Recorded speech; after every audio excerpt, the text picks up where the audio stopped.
لله نحمده ونستعينه ونستغفره ونعوذ بالله من شرور أنفسنا ومن سيئات أعمالنا من يهده الله فلا مضل له ومن يضلل فلا هادي له وأشهد أن لا إله إلا الله وحده لا شريك له وأشهد أن محمدا عبده ورسوله اعوذ باللہ السمیع العلیم من الشیطان الرجیم بسم اللہ الرحمن الرحیم یا ایہا الذین آمنوا اتقوا اللہ حق تقاتہ ولا تموتن الا وانتم مسلمون یا ایہا الناس اتقوا ربکم الذی خلقکم من نفس واحدہ وخلق منها زوجها وبث منهما رجالا كثيرا ونساء واتقوا الله الذي تساءلون به والارحام ان الله كان عليكم رقيبا یا ایہا الذین آمنوا اتقوا اللہ وقولوا قولا سدیدا یصلح لکم اعمالکم ویغفر لکم ذنوبکم ومن یطیع اللہ ورسولہ فقد فاز فوزا عظیما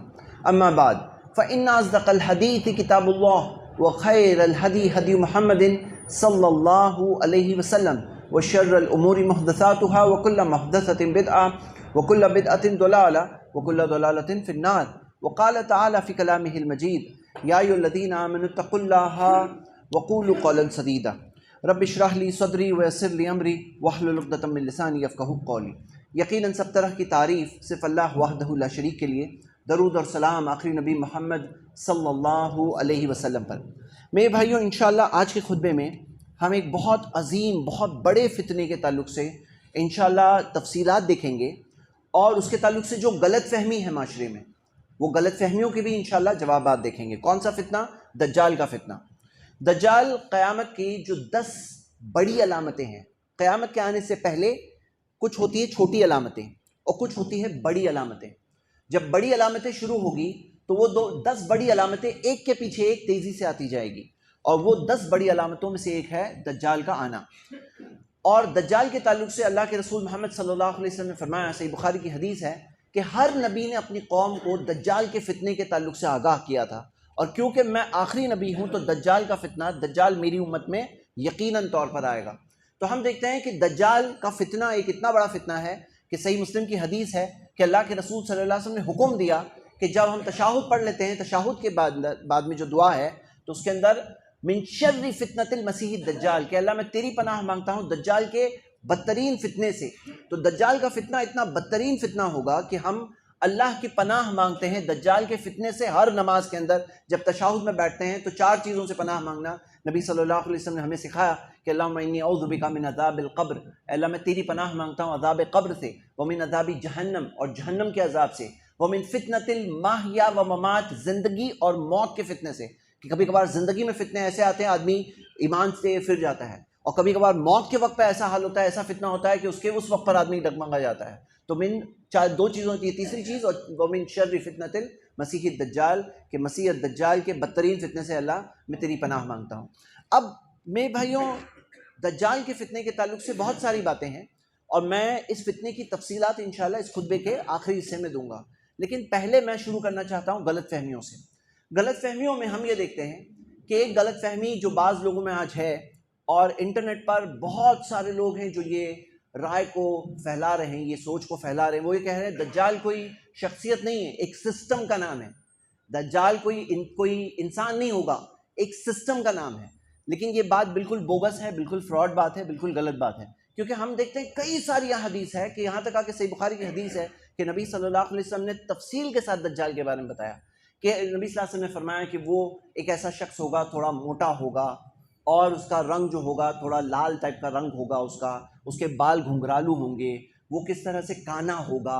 تو اللہ کے رسول صلی اللہ علیہ وسلم نے اس کی ساری تفصیلات بتائی، یہاں تک آ کے صحیح بخاری کی حدیث موجود ہے، نبی صلی اللہ علیہ وسلم نے بتایا کہ مجھے دجال بتایا گیا اور وہ فلاں قبیلے کے ابن قطن نام کے ایک شخص کی طرح دکھے گا۔ تو نبی صلی اللہ علیہ وسلم نے تو ایک شخص کا نام بھی لیا کہ فلاں قبیلے کے فلاں شخص کی طرح، اور نبی صلی اللہ علیہ وسلم کو دجال بتایا گیا۔ تو کیا سسٹم تھا؟ جیسے بعض لوگ کیا کہتے ہیں، بولتے ہیں دجال کیا ہے؟ امریکہ دجال ہے، کوئی بولتا ہے اسرائیل دجال ہے۔ یہ کیا ہے؟ مطلب دیکھیے بھائیوں، تو دین کے نا ہمیں کوئی اجازت نہیں ہے کہ ہم اپنے طور سے کچھ بھی رائے، کچھ بھی سوچ لا کر کے اپنی سوچ کے حساب سے کچھ بھی بول دیں کہ دجال امریکہ دجال ہے۔ بھائی ہم یہ دیکھتے ہیں امریکہ میں ایمان والے لوگ بھی ہیں، کفر کرنے والے لوگ بھی ہیں، ہم دیکھتے ہیں کہ کئی سارے لوگ ہیں، ملک گزرے ہیں، کئی سارے بادشاہتیں آئی ہے گئی ہے، حکومتیں آئی ہے گئی ہے، عروج اور زوال ہوتا ہے. امریکہ کا عروج کا زمانہ تھا، آج ہم دیکھتے ہیں چائنا عروج پہ آ رہا ہے، بہت ساری حکومتیں بدلتی ہیں. تو اس کے نہ کہنا یہ فلاں حکومت دجال ہے، یہ کیا بات ہے؟ اس کی کوئی دلیل نہیں ہے. تو ہم یہ دیکھتے ہیں کہ اس طرح سے کیوں لوگ بولتے ہیں. سوال یہ اٹھتا ہے کہ آخر میں یہ لوگ دجال شخصیت نہیں ہے، سسٹم ہے، یہ اس طرح سے تعویل کر کے چینج کیوں کرنا چاہتے ہیں؟ کون لوگ ہیں یہ؟ کیا چاہیے کیا ان کو؟ ایسا کیوں چینج کرنا چاہ رہے ہیں؟ تو ہم دیکھتے ہیں اس کے اندر دو ٹائپ کے لوگ دکھائی دیتے ہیں. ایک وہ لوگ دکھائی دیتے ہیں جو مہدی کا دعویٰ کرتے ہیں. مطلب آج آپ کو پتا ہے ایسے بوگس مہدی آئے ہوئے ہیں جو کہتے ہیں کہ ہم مہدی ہیں، امام مہدی ہیں. اب سوال یہ اٹھتا ہے کہ آپ امام مہدی ہو تو امام مہدی تو دجال سے لڑیں گے، تو دجال کہاں ہے؟ تو وہ کہتے ہیں دجال یہ امریکہ دجال ہے، کیونکہ اگر وہ دجال نہیں بتائیں گے تو پھر وہ خود بوگس دکھائی دیں گے ظاہری طور پہ، کلیئر کٹ. تو ایسے جھوٹے مہدی کے دعوے دار ہیں، ان کو دجال کے کنسیپٹ کی تعویل کرنا ان کے لیے ضروری ہے کہ دجال یہ امریکہ دجال ہے. کسی نے بہت اچھا جواب دیا، کہا کہ اگر امریکہ دجال ہے تو تم کیسے انسان ہو؟ مہدی انسان اور دجال ملک. اگر امریکہ دجال ہے تو سعودی مہدی ہو گیا. مطلب اگر ایسے کنٹری سے کنٹری رکھنا ہے کہ دجال اگر ملک ہے تو مہدی بھی ملک ہی ہوں گے نا پھر تو. مطلب ایسا اگر کنسیپٹ ہو تو بات یہ نہیں بنتی ہے. لیکن یہ لوگ ہیں جو جھوٹے مہدی کے دعوے دار، وہ لوگوں کو دجال کے کنسیپٹ کی تعویل کر کے کسی طرح سے ایکسپلین کرنا ہے کہ دجال وہ نہیں ہے جو آنے والا ہے، یہ ہے جو بھی سامنے ہے، یہ دجال ہے. اور بعض دوسرے لوگ ہیں، یہ دوسرے لوگ کون لوگ ہیں؟ ان کو یہ چیز بہت زیادہ ایسے بیانات، بولے دجال آ چکا ہے، آپ لوگ دجال کے انتظار کیا کر رہے ہو، دجال آ چکا ہے. تو لوگوں کو بالکل ایک طرح سے ہلانا چاہتے ہیں کہ کیا کر رہے ہو، دین کی طرف آؤ، دجال آ گیا ہے. دین کی طرف آؤ، بات صحیح ہے، لیکن ہمیں کوئی جھوٹی بنیاد دینے کی ضرورت نہیں ہے، کوئی بوگس بات دینے کی ضرورت نہیں ہے. جو حق ہے، وہ سچ ہے، وہ صحیح ہے، وہ بتائیں گے نا سامنے. یہ کہنا کہ نہیں دجال آ گیا ہے، یہ سینسیشن کریٹ کرنے کی کیا ضرورت ہے؟ بھائی دین کی طرف لوگوں کو بلانا ہے، ایسے ہی بلاؤ. شیطان ہے نا، شیطان کوئی کم ہے کیا؟ شیطان جو آدم علیہ السلام کے زمانے سے لوگوں کو گمراہ کر رہا ہے وہ تو ہے نا، پکا ہے. دجال نہیں، بولے دجال نہیں، دجالی سسٹم. اب یہ جو ہر چیز کو دجال بتانا، یہ کیا ہے؟ یعنی ہر چیز کو دجال، بولے یہ جو ہو رہا ہے نا آج دنیا میں، سود اتنا بڑھ گیا ہے، یہ دجالی سسٹم ہے. مطلب کیا؟ دجالی سسٹم ہے پورا. آپ کو دجال کے بارے میں پتا ہے؟ تمیم الداری کی بہت مشہور حدیث ہے صحیح بخاری میں، جس کے اندر آتا ہے کہ تمیم الداری رضی اللہ عنہ بیان کرتے ہیں، اور صحابہ کے بارے میں آتا ہے کہ وہ اسلام سے پہلے وہ بھٹک گئے تھے، اب سمندر میں سفر پہ تھے اور ان کی کشتی بھٹک گئی تھی اور 1 مہینے تک بھٹکتی رہی، پھر ایک آئی لینڈ پر پہنچی. ہاں، ہم دیکھتے ہیں کہ آئی لینڈ پر پہنچی. وہاں پہ پہنچنے کے بعد جو پوری لمبی حدیث ہے، میں پوری تفصیل میں نہیں جا رہا ہوں، لیکن اس حدیث میں اگر آپ دیکھو گے تو اس کے لاسٹ حصے میں وہ لوگ ایک شخص سے ملتے ہیں جو بندھا ہوا ہوتا ہے، پوری طرح سے، بہت بری طرح سے جکڑا ہوا ہوتا ہے، اور وہ شخص ان کو سوال پوچھتا ہے کہ ابھی کیا ہو رہا ہے، وہاں پہ کیا ہو رہا ہے. اور یہ لوگ بتاتے ہیں کہ ابھی یہاں پہ یہ ہوا ہے. تو اب یہ جو باتیں ہیں، اس سے کیا پتا چلا؟ دجال کے پاس بھی علم غیب نہیں ہے. دجال کے پاس علم غیب نہیں ہے، اسی لیے تو سوالات پوچھ رہا ہے نا، نہیں تو پہلے سے معلوم ہوتا تھا. اس کے پاس علم غیب نہیں ہے کہ وہ پوچھ رہا ہے کہ ابھی باہر کیا حال چل رہا ہے، میں تو بندھا ہوا ہوں، میرے آزاد ہونے کا وقت آئے گا. تو یہ ایک بات ہے. ہم اس سے بات کیا سیکھتے ہیں؟ وہ کہاں ہے، وہ کہاں پہ بندھا ہوا ہے، اس کی کیفیت، اس کی ڈیٹیلز ہمیں قرآن حدیث میں کہیں نہیں ملتی ہے. اور یہ کوئی تعجب کی بات نہیں. آج بھی سائنس بھلی کتنا بھی پروگریس کیا ہے، کئی ساری ایسی جگہیں ہیں جیسے برموڈا ٹرائنگل ہے، وہاں پہ کئی ساری ڈیٹیلز نہیں پتہ ہے. ٹائیگر ویوز وغیرہ ہے، بعض جگہیں ہیں جہاں پہ کچھ کی ڈیٹیلز نہیں، اور کئی ساری تفصیلات ہیں، کئی ساری ڈیٹیلز ہیں جو آج دنیا میں کوئی یہ نہیں کہہ سکتا کہ ہمارے پاس دنیا کے چپے چپے کی ہر ایک جگہ پر انفارمیشن ہے. یہ کوئی نہیں دعویٰ کر سکتا. تو کہاں دجال چھپا ہوا ہے، کہاں پہ ہے، وہ کس آئلینڈ پر ہے، وہ اس کی تفصیلات ہمیں پتہ نہیں ہے. لیکن اللہ کے رسول صلی اللہ علیہ وسلم نے تصدیق کی، اور اس حدیث سے ہمیں پتہ چلتا ہے کہ ایسا ریئل میں ہے کہ وہ کہیں پہ بندھا ہوا ہے، اس کا وقت آئے گا تب آزاد ہوگا. تو اس سے اور ایک دلیل ملتی ہے. کس بات کی دلیل؟ کہ امریکہ دجال نہیں ہے، کہ کوئی سسٹم کا نام دجال نہیں ہے، وہ ایک کلیئر شخص ہے جو بندھا ہوا ہے. تو ہم یہ دیکھتے ہیں کہ یہاں پر جو لوگ یہ کہتے ہیں کہ یہ دجالی نظام چل رہا ہے.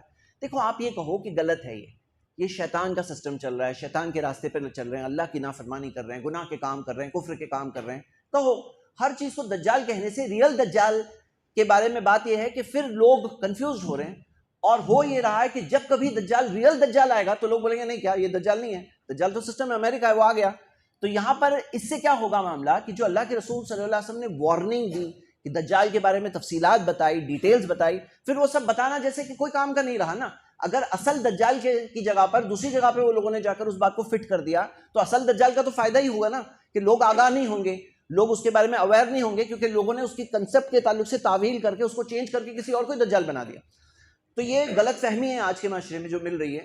اور انٹرنیٹ پہ ایسے بہت ساری ویڈیوز ہیں جس سے لوگ سمجھ کر کے شکار ہو جاتے ہیں، اور وہ لوگ اسے ان ویڈیوز سے متاثر ہو کر سمجھتے ہیں کہ دجال آلریڈی آ گیا ہے، حالانکہ معاملہ کیا ہے، اس کا وقت ہے۔ اچھا ایک اور بات ہم دیکھتے ہیں، یہ لوگ جو کہتے ہیں کہ دجال بس آ گیا ہے، اور کچھ لوگ کہتے ہیں کہ نہیں دجال بس آنے والا ہے، اینی ڈے آ جائے گا، اور کچھ ایسے بھی لوگ ہیں جو دجال کی کنسیپٹ کی اس کی تعویل نہیں کرتے، چینج نہیں کرتے ہیں، دجال کو حقیقی طور پہ کہتے ہیں دجال ایسا شخص ہے، آنے والا ہے، اس کا فتنہ بہت بڑا فتنہ ہوگا۔ لیکن ان کی ایک اور غلط فہمی ہے، وہ کیا کہتے ہیں، بولے دجال بس آنے والا ہے۔ جیسے ان میں سے ایک کی میں ویڈیو دیکھ رہا تھا، تو وہ صاحب یہ کہہ رہے تھے کہ میں دیکھو سٹیج کے کارنر پہ آ گیا ہوں، اب میں ایک بھی قدم آگے لوں گا تو گر جاؤں گا۔ وہ کہتے ہیں اسی طرح ابھی دنیا جہاں ہے ہم بالکل بارڈر پہ آ گئے ہیں، ابھی کسی بھی دن دجال آ جائے گا۔ حالانکہ دجال کے آنے سے پہلے صحیح مسلم کی حدیث موجود ہے جس کے اندر آتا ہے اس کے آنے سے پہلے 3 سال تک سوکھا پڑے گا، اور جس کے اندر پیداوار، کھیتوں کی پیداوار 1/3 ہر سال کم ہوتی جائے گی۔ 3 سال کا سوکھا ہوگا، ہوا ہے کیا؟ نہیں ہوا ہے۔ اس سے پہلے ملحمہ جو بڑی جنگ ہوگی، بہت بڑی جنگ، ملحمۃ الکبریٰ، بہت بڑی جنگ ہوگی، اور جس کے اندر تقریباً دنیا کے مردوں کی پاپولیشن میں سے بہت بڑی تعداد مر جائیں گے۔ اس بڑی جنگ کے اندر، وہ جنگ ہوئی ہے کیا؟ نہیں ہوئی ہے۔ وہ جنگ کے اندر مسلمان کامیاب ہوں گے، امام مہدی کے انڈر میں ہوں گے، ہوا ہے کیا؟ نہیں ہوا ہے۔ اس جنگ کے اندر اور ایک بات غور کریے، اس جنگ کے اندر قسطنطنیہ کو مسلمان فتح کریں گے۔ قسطنطنیہ کیا ہے؟ کانسٹینٹینوپل کیا ہے؟ آج کا استنبول، جو استنبول ترکی کے اندر شہر ہے، اس شہر کو مسلمان فتح کریں گے۔ کب؟ ملحمۃ الکبریٰ والی وہ بڑی جنگ کے اندر مسلمان اس شہر کو فتح کریں گے۔ اب یہ شہر تو آلریڈی مسلمانوں کے ہاتھ میں ہے۔ اس سے کیا پتا چل رہا ہے کہ وہ زمانے میں، جس زمانے میں وہ جنگ ہوگی، وہ زمانے میں وہ شہر مسلمانوں کے ہاتھ میں نہیں ہوگا، اور پھر فتح کریں گے۔ اور ایک بار فتح ہو چکا ہے ماضی میں، ایک اور بار فتح ہونے والا ہے قسطنطنیہ یعنی استنبول۔ اس سے بھی پتا چلتا ہے کہ یہ تو ہوا نہیں، ابھی ہوا نہیں ہے، یعنی کلیئر بات دکھ رہی ہے کہ ابھی تو مسلمانوں کے ہاتھ میں ہے استنبول۔ یہ بات سے کیا پتا چل رہا ہے کہ ابھی کل دجال آنے والا جو لوگ بول رہے ہیں، یہ بات تو بالکل صحیح نہیں ہے۔ اور مزید کئی ساری چھوٹی نشانیاں، آپ کو پتا ہے قیامت کی سے پہلے 10 بڑی نشانیاں ہیں اور کئی ساری چھوٹی نشانیاں ہیں۔ یعنی یہ ایسی بات کہی جاتی ہے، جیسے مثال کے طور پر آپ اگر کسی روڈ پہ جا رہے ہو تو آپ کو پتا ہے جیسے آپ کہیں سے ممبئی کی طرف آ رہے ہو تو ممبئی اتنے کلومیٹر باقی ہے، وہ ڈسٹینس کم ہوتے جاتا ہے۔ تو یہاں پہ یہ چھوٹی نشانیاں جو اللہ کے رسول صلی اللہ علیہ وسلم کا آنا خود ایک نشانی تھی، قیامت کے آنے کی نشانی تھی، اسی طرح جو بیت المقدس کی فتح کرنا، اور کئی ساری ایسی چھوٹی نشانیاں پوری ہو چکی، کوئی شک نہیں، لیکن کئی ساری نہیں پوری بھی ہوئی ہے۔ جیسے آپ کو پتا ہے مثال کے طور پر اللہ کے رسول صلی اللہ علیہ وسلم نے پیشن گوئی کی کہ ایک پورا سونے کا پہاڑ نکلے گا۔ صحیح مسلم کی حدیث ہے کہ سونے کا پورا ایک پہاڑ نکلے گا، اور وہ جب سونے کا پہاڑ نکلے گا، نبی صلی اللہ علیہ وسلم نے فرمایا کہ اس دریا فرات میں سے، دریا فرات کو انگلش میں کیا بولتے ہیں؟ یوفریٹس ریور دنیا کے 15واں بگیسٹ ریور ہے، 15 نمبر کا بگیسٹ ریور ہے۔ تو نبی صلی اللہ علیہ وسلم نے پیشن گوئی کی کہ دریا فرات میں سے ایک سونے کا پہاڑ نکلے گا، اور لوگ وہ پہاڑ کے سونا لینے جائیں گے، اور جنگ ہوگی اس وقت پر، اگر تم وہاں موجود ہو اس میں سے کچھ بھی مت لینا، اس وقت پہ موجود ہو تو اس میں سے کچھ بھی مت لینا، اس کی طرف جانا ہی نہیں۔ نبی صلی اللہ علیہ وسلم نے ہم لوگوں کو پہلے سے وارن کیا، تم لوگ اس طرف مت جانا۔ اچھا ایک بہت انٹرسٹنگ بات ہے، میں عراق کے واٹر ریزروز کی جو منسٹری ہے اس کا سٹیٹمنٹ پڑھ رہا تھا، کیونکہ دریا فرات جو یوفریٹس ریور ہے وہ گزرتا ہے ٹرکی کے نیچے سے نکل کے عراق سیریا سے گزرتے ہوئے جاتا ہے۔ وہ لوگ کہہ رہے ہیں کہ یہ دریا فرات کا پانی کا لیول کم ہوتا جا رہا ہے، یہاں تک کہ انہوں نے کہا کہ اگر یہی طرح سے کم ہوتا رہا تو تقریباً 2040 تک یہ دریا سوکھ جائے گی۔ اب یہ جو حدیث جو ہے جس کے اندر آ رہا ہے کہ سونے کا پہاڑ نکلے گا، اللہ بہتر جانتا ہے کس طرف بات بڑھ رہی ہے، لیکن ہوئی تو نہیں نا، کل دجال آ جائے گا، یہ بات تو بالکل صحیح نہیں ہے۔ تو یہاں پر ہم یہ دیکھتے ہیں کہ دجال کے تعلق سے تو نبی صلی اللہ علیہ وسلم کے پہلے کے انبیاء نے بھی وارننگ دی تھی کہ ایسا فتنہ آنے والا ہے، تو فتنہ آنا، اس کے بارے میں بتانا وہ غلط نہیں ہے، لیکن یہ کہنا کہ کل آنے والا ہے، یہ بات بالکل، یہ طریقہ صحیح نہیں ہے۔ تو جو بعض لوگ سمجھتے ہیں کہ یہی بولیں گے تو لوگ آگاہ ہوں گے، دیکھو لوگوں کو ڈرانے کے لیے ان کی موت کیا چھوٹی چیز ہے؟ دجال جب آئے گا، ہماری موت تو آنی ہے، یہ تو پکی بات ہے۔ دجال آنے والا ہے قیامت سے پہلے، ہو سکتا ہے ہماری جیتے جی ہو وہ زمانہ، اگر ہم جئیں گے کتنا فاسٹ چیزیں چلے گی آگے جا کر ہمیں نہیں پتا، لیکن یہ بات پتا ہے کہ موت تو ہماری کسی وقت بھی آ سکتی ہے۔ یہ کوئی چھوٹی بات ہے کہ ہم میں سے سب کا انتقال ہونے والا ہے، ہم لوگ دنیا سے جانے والے ہیں، وہ فرشتے روح قبض کرنے آنے والے ہیں، یہ کوئی چھوٹی بات ہے، اور روح قبض کریں گے، سب کچھ چھوڑ کے جائیں گے، اور ہمیں اپنا حساب دینا ہے، قبر کے سوالات ہوں گے، پھر قیامت کے دن کی طرف بات بڑھے گی۔ تو میرے بھائیوں سمجھنے کی بات کیا ہے کہ جو ہمارے پاس ریئل باتیں وہی کافی ہے نا لوگوں کو ڈرانے اور احساس دلانے، ان کو جگانے کے لیے. تو یہ ایک اور غلط فہمی ہے دجال کے تعلق سے. ایک اور چیز آپ دیکھو گے، بعض لوگوں نے آج ایک یہ ٹرینڈ شروع کیا ہے. کیا ٹرینڈ؟ کہیں پہ بھی ایک سرکل دکھے نا، ایک سرکل، بولتے دجال کی آنکھ ہے، اور بولے یہ دجال کی نشانی ہے. اور وہ لوگوں نے انٹرنیٹ پہ ایسے کئی ساری فوٹوز وغیرہ ڈال رکھی ہے، ایسا ٹرائنگل جیسا ہوتا ہے، ایک آنکھ ہوتی ہے اوپر، ایک آنکھ، بولے یہ ایک آنکھ دجال کی نشانی ہے. حالانکہ آپ حدیث پڑھو گے، بخاری مسلم کی حدیثیں پڑھو گے، تو اس کے اندر آتا ہے دجال کے پاس 2 آنکھیں ہوگی، اس میں سے ایک آنکھ خراب ہوگی اس کی. نبی صلی اللہ علیہ وسلم نے بتایا جیسے پچکا ہوا انگور جیسا ہوتا ہے نا، ویسی دکھے گی، مطلب خراب ہوگی. اور ایک آنکھ ہوگی جو اس کے اندر بھی کچھ عیب ہوگا. تو یعنی یہ جو بتا رہے ہیں وہ کہ ایک ہی ہے آنکھ، وہ ایک نہیں ہے، وہ ہے دو میں سے خراب ہے. تو یہ چیز غلط ہے پہلے تو سمبل. اب کیا ہوتا ہے، بعض لوگ بولتے ہیں لیپ ٹاپ کے سامنے بیٹھے ہیں، اب لیپ ٹاپ کا بھی کیمرہ ہوتا ہے، اب یہ دیکھو موبائل فون، ہاں ابھی کوئی کہے بھائی کیمرہ ہے نا، یہ بھی دجال، بولے یہ CCTV کیمرہ ہے، یہ بھی دجال کی آنکھ ہے. اب ہر جگہ ان کو دجال کی آنکھ دکھائی دیتی ہے. حالانکہ کیا ہے دجال کیا ہے، وہ یہ تو ایسا معاملہ ہے دجال کے فتنہ آنے سے پہلے ہی فتنہ آ گیا. مطلب دجال کا فتنہ جب آئے گا تب جو ہوگا، لیکن یہ وہ فتنے سے پہلے ہی فتنے جیسے آ گئے یہاں پر، کہ پہلے تو دجال کا کنسیپٹ کے اندر پوری سب غلط فہمی، پوری ساری اتنی ساری گمراہیاں، اب ہر جگہ ان کو دجال دکھائی دے رہا ہے. حالانکہ کیا ہے، وہ CCTV کیمرہ ہے، وہ لیپ ٹاپ کے اندر جو ہے وہ لیپ ٹاپ کا کیمرہ ہے، وہ دجال کی آنکھ کیسے ہوئی؟ مطلب ہر جگہ ہر چیز پہ فٹ کر دیں. تو یہاں پہ یہ طریقہ کیا سلف کا طریقہ ہے، دعوت کا طریقہ یہ صحیح طریقہ ہے کیا؟ جیسے میں آپ کو مثال دیتا ہوں، یہ لوگوں کی دعوت شروع ہوتی ہے دجال سے. آپ ان کے بیانات سنو گے نا ایسے لوگوں کی، وہ ان کے ٹاپکس ویڈیوز شروعات ہوتی ہے دجال سے. حالانکہ آپ بخاری، مسلم، ابو داؤد، ترمذی، نسائی، ابن ماجہ سب حدیث کی کتابیں کھول کے دیکھو، آپ کو دکھائی دے گا شروع میں کتاب الایمان، نیت، ہاں نماز، پھر ایمان عقیدے سے بات شروع ہوتی ہے، عبادات میں نماز، روزہ، زکوٰۃ. پھر آخر میں جاتے ہیں نا، تو آخر میں یا اس سے تھوڑا پہلے آپ کو قیامت کی نشانیوں کی کتابیں ملے گی، جس کے اندر قیامت کی نشانیاں ذکر ہے. کہاں پر؟ فرسٹ میں نہیں ہے، آگے جا کر ہے. یہ ہے طریقہ سلف کا طریقہ. تو ہم کیا دیکھتے ہیں، جو سلف کا طریقہ ہے کہ ایمان اور عقیدے پہ فوکس کرو. ارے بھائی سوچو، کوئی اگر توحید پہ صحیح نہیں ہے تو دجال جب آئے گا تو کیا ہوگا اس کا؟ دجال آئے گا تو بھی فیل ہو جائے گا وہ، جس کی توحید صحیح نہیں ہے. اب آپ مثال دے رہا ہوں میں آپ کو، کتنے سارے لوگوں کا عقیدہ کیا ہے، بولے بھائی درگاہ پہ ہم جاتے ہیں، وہاں پہ مانگتے ہیں، وہاں پر کئی ساری ایسی درگاہیں ہیں، وہاں پہ ان کو ایسا لگتا ہے کہ کوئی کرامت ہو رہی ہے. ایسے دعوے ہیں، آپ کو پتا ہے ممبئی شہر کی کئی درگاہوں کے دعوے ہیں کہ وہاں پہ کرامت ہوتی ہے، اور وہ درگاہ پہ تو ایسی چیز ہوتی ہے. اب ایسے لوگ جو ہیں نا سب سے پہلے فیل ہونے والے ہیں. دجال جب آئے گا نا، ایسے لوگ سب سے پہلے فیل ہونے والے ہیں. کیوں؟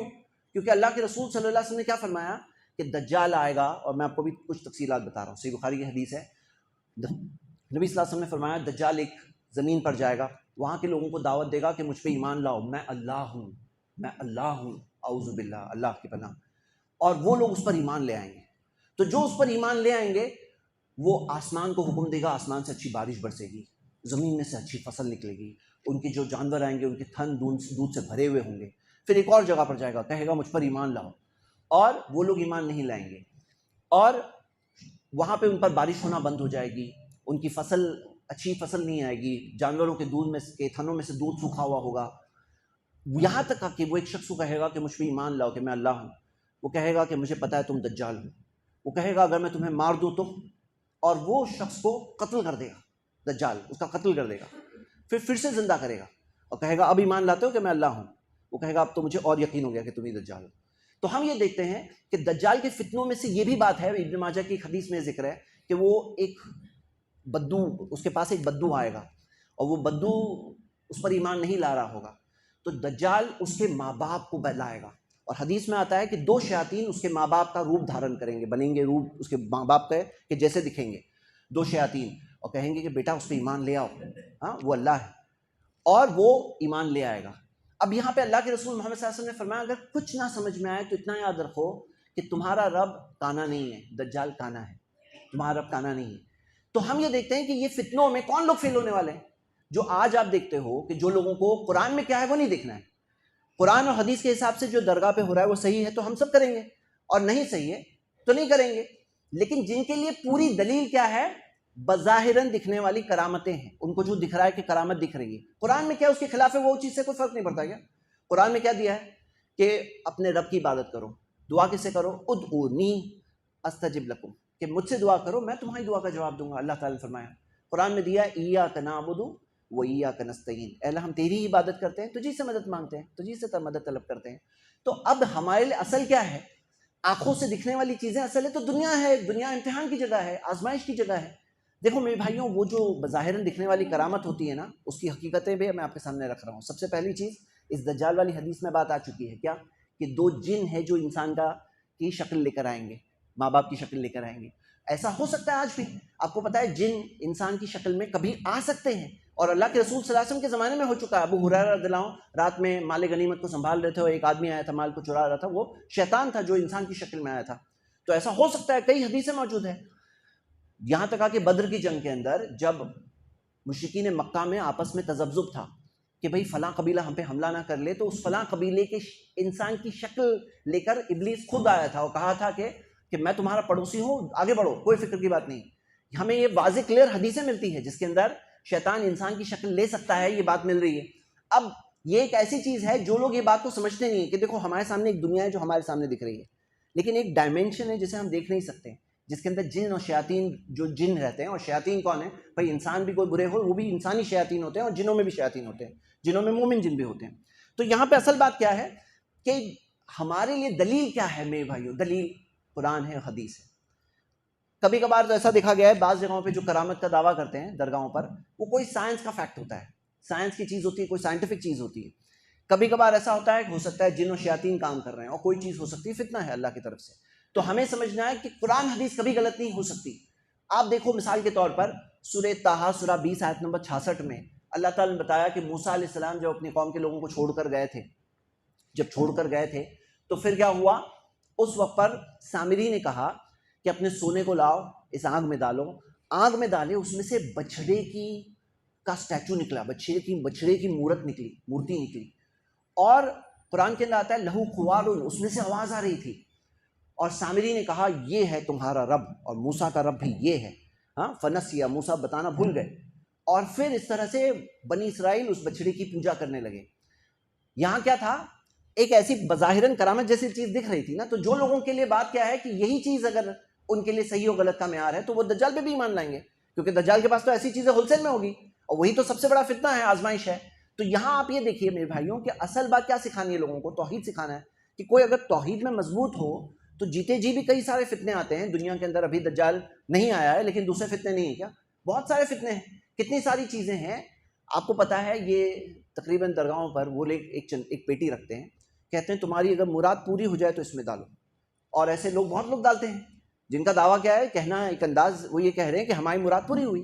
اب سوچو اگر ایسا ہوتا کہ کوئی کسی مورتی سے مانگ رہا ہے مل ہی نہیں رہا ہے، ہاں کسی نے عیسیٰ علیہ السلام جیزس کرائسٹ سے لوگ پریئر کرتے ہیں، ان سے مانگ رہے مل ہی نہیں رہا ہے، اور کوئی ہے جو اللہ سے مانگا ملا، اگر ایسا ہوتا تو امتحان کیا ہے؟ آزمائش کیا ہے؟ یہ دنیا آزمائش کی جگہ ہے۔ اصل جگہ کہاں ہے جہاں ہم جانے والے ہیں؟ جو اصل ہمارا ٹھکانہ ہے وہ کیا ہے؟ آخرت ہے، وہاں رزلٹ آنے والا ہے۔ یہ دنیا میں امتحان ہے، یہ سب امتحان ہے۔ امتحان میں ایسے ہی ہوتا ہے نا کہ صحیح جواب بھی دکھ رہا ہے، غلط جواب بھی دکھ رہا ہے۔ اب کوئی چیز دکھ رہی ہے اس کا مطلب یہ نہیں کہ سلیکٹ کرنا ہے، صحیح جواب چنو، تو صحیح جواب چننا ہے۔ بولے بھائی غلط جواب بھی مجھے دکھا تھا اس لیے میں نے سلیکٹ کر لیا، ایسے تھوڑی ہوتا ہے بھائی، دکھ رہا ہے لیکن غلط دکھ رہا ہے تمہیں، وہ غلط چیز جان بوجھ کے وہاں ڈالی گئی ہے۔ امتحان اسی کو کہتے ہیں۔ تو زندگی امتحان ہے، یہاں پہ تجربے صحیح بھی ہوتے ہیں، تجربے غلط بھی ہوتے ہیں، تجربے دلیل نہیں ہے۔ یہاں پہ دلیل ہمارے لیے اللہ کی کتاب ہے اور پیارے نبی محمد صلی اللہ علیہ وسلم کا فرمان ہے۔ تو میرے بھائیوں یہاں پر ہم یہ دیکھ رہے ہیں کہ جو چیز پہ آج فوکس ہمیں کرنا ہے توحید پر۔ اب میں دجال کے فتنے کو کوئی کم نہیں بتا رہا ہوں، بہت بڑا فتنہ ہے، اسی وجہ سے ہر نماز میں ہم لوگ پناہ مانگتے ہیں، اللہ سے پناہ مانگتے ہیں من شر فتنۃ المسیح الدجال۔ لیکن جو چیز جہاں ہے، جتنی ہے، جیسے ہے ویسے ہی رکھنا، یہ کیا ہے؟ دین کا، امانت داری کا، ہماری سنسیئرٹی کا تقاضا ہے کہ ہماری امانت داری یہ ہے کہ جو چیز جتنی دی ہے اس کو اتنی چیز بتائیں۔ جیسے آپ کو پتا ہے بعض لوگوں میں عادت ہوتی ہے کہ جو اعمال کی فضائل جو ہوتے ہیں نا، فضائل اعمال بہت بڑا چڑھا کے بتاتے ہیں، جو چیز جتنی ہے اس کی جگہ بہت بڑھا کے بتاتے ہیں، بولے یہ نیکی کرو گے تو یہ ثواب ملے گا۔ مطلب جو ثواب جو ہے نہ قرآن میں دیا ہے، نہ حدیث میں دیا ہے، نہ نبی صلی اللہ علیہ وسلم نے بتایا، وہ ثواب کے وعدے کرتے ہیں بعض لوگ۔ اور بولے کیا ہے؟ حدیثوں میں صحیح ضعیف حدیثیں ہوتی ہیں بعض اوقات، کبھی کبھار موضوع حدیثیں ہوتی ہیں، اور کبھی کبھار کچھ نہیں ہوتا ہے پھر بھی لوگ بیان کرتے ہیں کہ یہ کرو، اس کا بہت ثواب ہے۔ اور جب انہیں کہا جاتا ہے کہ آپ کیوں بتا رہے ہو یہ جو چیز قرآن میں نہیں، حدیث میں نہیں ہے، وہ بات کیوں بتا رہے ہو دین کے نام میں؟ مطلب نیکی تو کر رہے ہیں لوگ، اچھائی تو کر رہے ہیں، اچھا کر رہے ہیں، لیکن کیا ہوتا ہے جب بیلنس جو ہوتا ہے نا، جو دین میں بیلنس ہے، بھائی بیلنس میں کیا ہے، جیسے ابھی آپ ایک بیلنس کی مثال لو، ہماری چائے ہے کہ چائے کے اندر شکر جتنی اتنی ہونی چاہیے، اور جتنی چائے کی پتی اتنی ہونی چاہیے. اگر بہت مٹھی بھر کے شکر ڈال دیں گے تو کوئی اچھی چائے نہیں ہوگی بلکہ خراب ہو جائے گی. مٹھی بھر کے نمک ڈال دو، نمک جتنا ہونا چاہیے اتنا ہونا چاہیے کھانے میں. تو یہاں پہ بیلنس ہوتا ہے نا، یہ بات تو ہم لوگ سب سمجھتے ہیں. وہاں دین میں بھی ہر چیز کا بیلنس ہے. اب وہ نیکی ہو سکتا ہے آدمی کر لے گا، لیکن کہیں اور جا کے ڈس بیلنس ہو جائے گا معاملہ. کہیں اور جا کر جیسے بعض لوگوں کو دیکھا جاتا ہے تو ان میں ایک اوور کانفیڈنس ہوتا ہے، پہلے میں تو یہ نیکی کرتا ہوں، میری تو آخرت کنفرمڈ ہے، جنت کنفرمڈ ہے. اب گناہوں میں ساتھ ساتھ میں گناہ کرنے کے لیے ان کو ایسا لگتا ہے اب یہ اتنے بڑے جب ثواب کا وعدہ ہے جو قرآن حدیث میں نہیں ہے، ایسی چیزیں. تو ہمیں سمجھنا چاہیے میرے بھائیوں کہ یہ چیز سے ڈس بیلنس پیدا ہوتا ہے. جو چیز جتنی ہے اتنی. اسی طرح دجال کے بارے میں جو بات جتنی بتائی گئی وہ بتاؤ نا، کون روک رہا ہے؟ وہ بات جتنی کہی گئی اتنی بتاؤ. اب یہ کہنا کہ کل دجال آ رہا ہے، یا دجال سسٹم کا نام ہے، یا دجال فلاں فلاں ہے، ہر جگہ ہر چیز کو دیکھ کر دجال لگ رہا ہے. تو دجال، کچھ لوگ کہتے ہیں دجال کے سپورٹرز ہیں، آج دجال کے آنے کی تیاری کر رہے ہیں. یہ کہاں سے آیا؟ آپ کو کہاں سے معلوم پڑا؟ کوئی پروف ہے کیا؟ کوئی قرآن کی آیت ہے؟ کوئی حدیث ہے؟ نہیں ہے کہ دجال کے سپورٹرز آئیں گے، پہلے آ کر کے دجال کی تیاری کریں گے. یہ بات سمجھ لیجئے کہ حزب الشیطان ہے، پکی بات ہے. حزب الشیطان کون ہے؟ شیطان کی پارٹی، شیطان کی ٹیم. ایسے لوگ ہیں، انسان ہے، جن ہے، جو شیطان کے سپورٹ میں لگے ہوئے ہیں. وہ ہے، پکی بات ہے، وہ کنفرمڈ ہے. لیکن یہ کہنا کہ ہر چیز دجال سے ہی کنیکٹ ہوتی ہے، تو دجال سے کنیکٹ کرنا ضروری نہیں ہے. اس کی اہمیت بتانے، اس کا خطرہ بتانے کے لیے دجال سے کنیکٹ کریں گے تب جا کے خطرہ آئے گا دل میں، ویسا بھی نہیں ہے. جو چیز جتنی ہے وہ چیز اتنی کافی ہے ہم سب کے لیے. تو آئیے دجال کے تعلق سے جو باتیں ذکر ہے اس میں ہم اور چند باتیں دیکھتے ہیں. ہم دیکھتے ہیں اس کے اندر یہ بات بھی ذکر ہے، نبی صلی اللہ علیہ وسلم نے فرمایا، صحیح بخاری کی حدیث ہے، کہ اس کے پاس ایک آنکھ ہوگی اور ایک باغ ہوگا، جنت ہوگی. اور جو اس کی جنت ہے وہ آنکھ ہوگی، اور جو آنکھ ہے وہ جنت ہوگی. اور ہم یہ دیکھتے ہیں کہ اللہ کے رسول صلی اللہ علیہ وسلم نے فتنوں کے تعلق سے جو بتایا، جو اس کے فتنے ہوں گے، وہ فتنوں کے اندر یہ بات سمجھ میں آتی ہے کہ وہ جیسے 40 دنوں تک ہوگا، بس 40 دن کا فتنہ ہوگا. اور 40 دنوں میں سب سے پہلا دن 1 سال کا ہوگا. دیکھو ایک اور بات، جو لوگ کہتے ہیں دجال آ گیا، ایک دن 1 سال کا آج تک آیا ہے؟ ابھی تک نہیں آیا نا. وہ قیامت سے پہلے کے اس زمانے میں ایسا ہوگا. ایک دن ہوگا 1 سال کے برابر، ایک دن ہوگا 1 مہینے کے برابر، ایک دن ہوگا 1 ہفتے کے برابر، اور باقی 37 دن جو ہوں گے وہ ہمارے باقی دنوں کے برابر ہوں گے. تو صحابہ نے پوچھا کہ جو 1 سال کے برابر ایک دن ہوگا تو اس میں کیا یہ 5 ٹائم کی نماز اتنی ہی رہے گی؟ ایک دن میں 5 ٹائم کی نماز ہوتی ہے. تو نبی صلی اللہ علیہ وسلم نے کہا نہیں، اس زمانے میں تم لوگ کیلکولیٹ کرو گے، اندازہ لگاؤ گے. تو اس سے کیا پتہ چلتا ہے؟ آج آپ کو پتہ ہے کچھ ایسے لوگ علاقے ہیں جیسے بالکل پولز کے پاس جاتے ہیں جہاں پہ 6 مہینے تک دن ہوتا ہے اور 6 مہینے تک رات ہوتی ہے. تو وہ لوگ کیسے کریں گے؟ ان کا دن 6 مہینے کا ہوتا ہے، وہ لوگ نماز کیسے پڑھتے ہیں؟ تو وہ لوگ بھی اندازے اور کیلکولیشن سے پڑھتے ہیں. وہ چیز کہاں سے ملتی ہے؟ یہ دجال والی حدیث سے ملتی ہے. مطلب وہ جو مسئلہ ملتا ہے وہ کہاں سے علماء نے لیا ہے؟ اس دجال والی حدیث سے لیا کہ 1 سال کا جو ایک دن ہوگا اس میں کیسے 5 نمازیں ہوگی. تو نہیں، نبی صلی اللہ علیہ وسلم نے فرمایا کہ نہیں، تم لوگ کیلکولیٹ کرو گے، اندازے سے لوگے، وہ اس کا الگ انومان، الگ اندازہ رہے گا. تو اس بات سے ہم کیا سیکھ رہے ہیں کہ جہاں پہ 6 مہینے کا دن ہے وہاں پہ وہ بات آج فٹ کر کے جو چند لوگ وہاں رہتے ہیں ان کو اپنی نماز کے ٹائمنگ کے تعلق سے رہنمائی ملتی ہے. یا تو وہ سب سے قریب والے علاقے کے مطابق نماز پڑھتے ہیں جہاں نارمل ٹائم ہے، یا تو مکہ مدینہ کے ٹائم کے حساب سے پڑھتے ہیں. ایسے 2 رائے علماء کرام میں ملتی ہیں اس تعلق سے.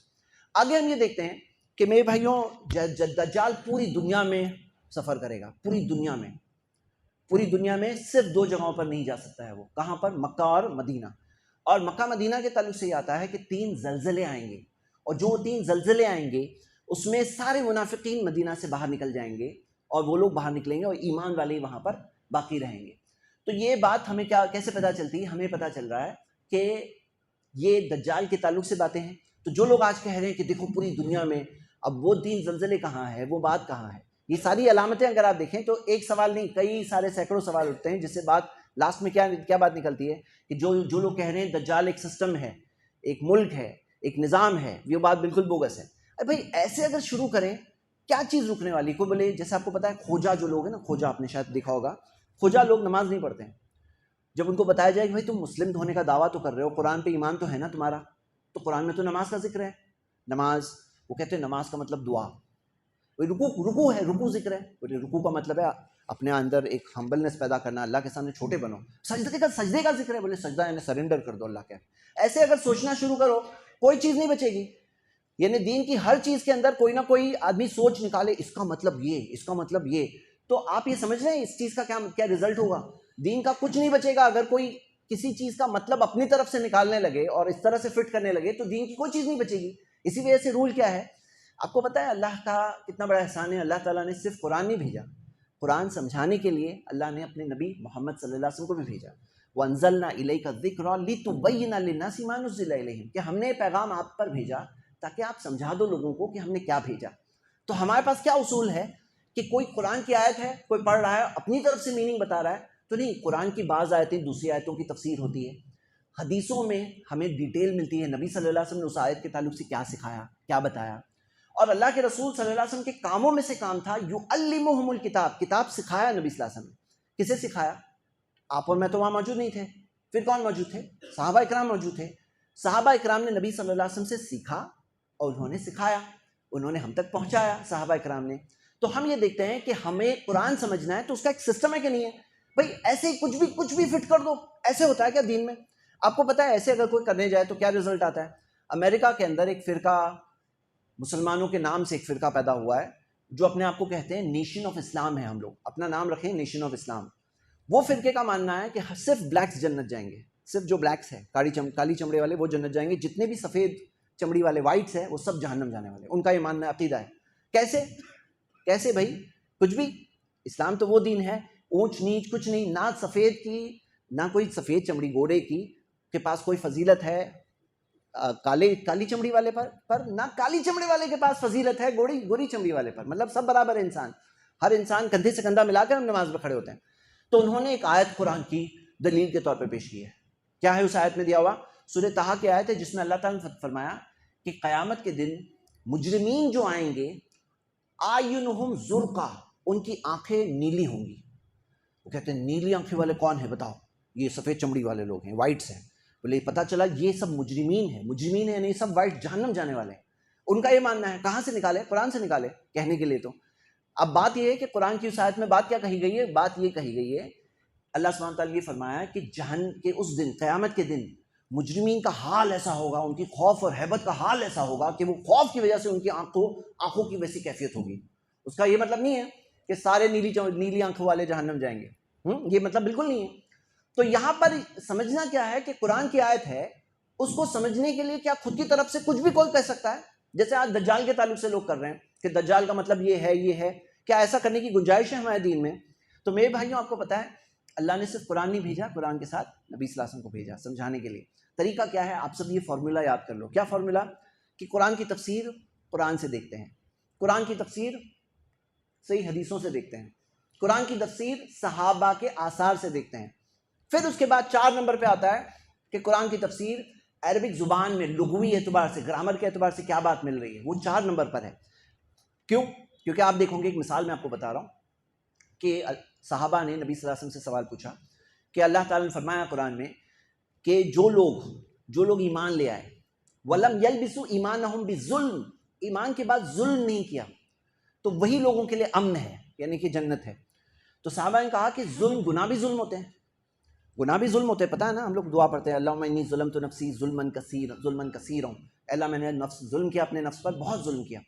تو گناہ بھی ظلم ہوتے ہیں. تو صحابہ نے پوچھا کہ ایمان لے آئے اور ظلم نہیں کیا وہی لوگ کامیاب ہیں, یعنی ایمان لے آئے اور گناہ نہیں کیے وہی کامیاب ہے. تو گناہ نہیں کیے تو ہم میں سے کون ہے جس نے کوئی گناہ نہیں کیا؟ تو اللہ کے رسول صلی اللہ علیہ وسلم نے فرمایا نہیں, سورہ انعام کی جو آیت میں بتا رہا ہوں, سورہ 6 آیت نمبر 82, اس میں ظلم کا مطلب ہے ظلم و نظیم, سب سے بڑا ظلم, یعنی کہ شرک. جو ایمان لے آئے اور شرک نہیں کیے وہی لوگوں کے لیے امن ہے. تو قرآن کی آیت کو کون سمجھا رہا ہے؟ نبی صلی اللہ علیہ وسلم سمجھا رہے ہیں. کیا صحابہ کو گرامر نہیں آتا تھا؟ آتا تھا. کیا زبان نہیں آتی تھی؟ آتی تھی. لیکن زبان کا مقام کہاں ہے؟ قرآن حدیث کے نیچے ہے. کہ کوئی زبان کے لغوی اعتبار سے کوئی معنی ہے, ہو سکتا ہے نبی صلی اللہ علیہ وسلم اس کی معنی ڈیفائن کر کے بتائیں گے یہ اس معنی میں ہے.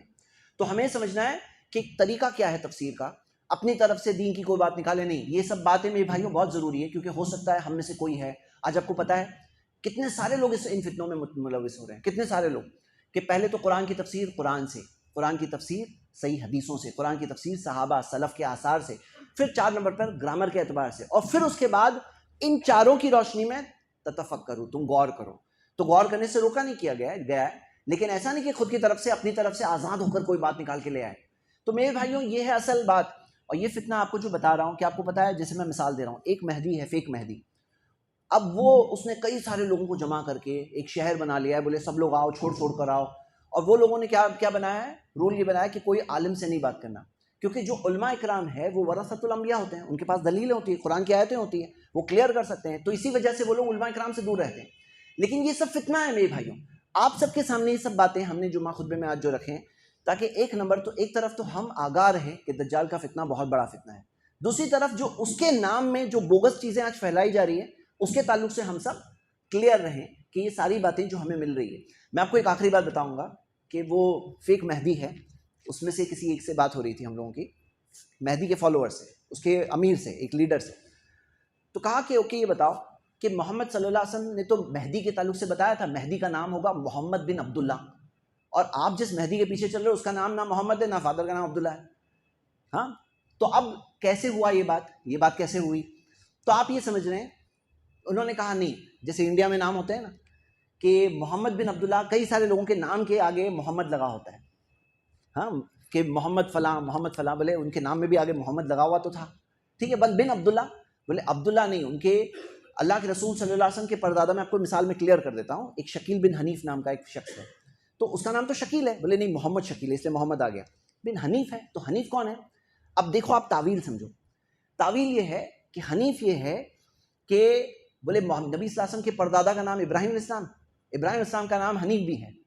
اب یہاں پہ اس طرح سے نہیں ہوتی بات. جب محمد صلی اللہ علیہ وسلم نے فرمایا مہدی کا نام ہوگا محمد بن عبداللہ، تو کیا عبداللہ ہے؟ عبداللہ نہیں ہے. بھائی سوچو، کوئی شخص اگر کہے میرے چاچا بھی والد کا ایک طرح کے درجہ رکھتے ہیں، تو وہ کوئی کہے آپ کے والد کا نام کیا ہے، وہ کہے چاچا کا نام بتائیں، تو کیا جائز ہوگا؟ نہیں جائز ہوگا. جو والد کا نام ہے وہاں والد کا نام ہونا چاہیے. اللہ کے رسول صلی اللہ علیہ وسلم نے کہا میری نسل میں سے ہوگا، وہ حسن رضی اللہ عنہ کی فیملی میں سے، یعنی اہل بیت میں سے وہ ہوں گے، اور آپ کے فلاں تو انڈیا میں ہے، یہ فلاں جگہ سے ہے. ہاں تو یہاں سمجھنے کی بات کیا ہے، تعویل کا راستہ کھل جائے. پھر مہدی کا مطلب اصل مہدی نہیں، سوری دجال کا مطلب اصل دجال نہیں، دجال سسٹم. یہ ساری تعویلات ہیں، یہ ساری چیزیں ہیں، فتنے ہیں، جو ہم سب کو کیا سمجھنا ہے؟ سمجھنا یہ ہے کہ قرآن و حدیث پر چلو، توحید پر چلو، اتباع سنت کے راستے پر چلو، اسی چیز میں ہم سب کے لیے کامیابی ہے، حفاظت ہے. یہ ساری آزمائشیں ہیں، دنیا کی زندگی آزمائش کی جگہ ہے. آزمائش میں سب الگ الگ طرح کی آزمائشیں آتی ہیں. آپ یاد رکھیے کہ آپ کوئی شخص اگر علم کے راستے پر چلتا ہے، من سلک طریقا یلتمس فیہ علما، جو علم کے راستے پر چلتا ہے، سہل اللہ لہ بہ طریقا الی الجنہ، اللہ اس کے لیے جنت کا راستہ آسان کرے گا. اس کے لیے فتنوں سے بچنا آسان ہو جائے گا، اس کے لیے حق اور باطل کو سمجھنا آسان ہو جائے گا. صحیح بات ایک بار سمجھ میں آئے تو ایک انسان چل سکتا ہے. میرے بھائیوں صحیح راستہ صرف ایک ہے. صحیح راستہ کیا ہے؟ آپ قرآن و سنت پر چلو، نبی صلی اللہ علیہ وسلم کے راستے پر چلو، اور اللہ کے رسول صلی اللہ علیہ وسلم نے پیشن گوئی بھی کی. کیا فرمایا؟ کہ میری امت میں ایک گروہ رہے گا ظاہرین علی الحق، وہ واضح طور پر حق پر ہوگا، ایک گروہ رہے گا، اور وہ گروہ ہے، ہم دیکھتے ہیں صحابہ کے زمانے سے آج تک جو سکھاتے ہیں توحید پر چلو، شرک مت کرو، سنت پر چلو، بدعات مت کرو، علماء اکرام کو رسپیکٹ کرو، لیکن کسی بھی عالم کی بات کو قرآن و حدیث کے اوپر مت رکھ دو.